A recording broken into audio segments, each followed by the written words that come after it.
எனக்கு உண்டான காயம் அது தன்னால ஆறிடும். அது என்னமோ தெரியல, என்ன மாயமோ தெரியல, எனக்கு ஒண்ணுமே ஆவறது இல்லை.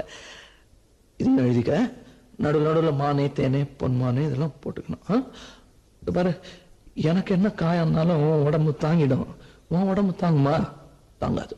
அபிராமி அபிராமி அபிராமி. அதை எழுதணுமா? இது காதல். என் காதல் என்னன்னு சொல்லாம எங்க எங்க அழுகையா வருது. ஆனா நான் அழுது என் சோகம் ஒன்ன தாக்கிடுமோ அப்படின்னு நினைக்கும் போது வர்ற அழுக கூட நின்றுடுது. மனிதர் உணர்ந்து கொள்ள இது மனித காதல் அல்ல, காதல் அல்ல, அதையும் தாண்டி புனிதமான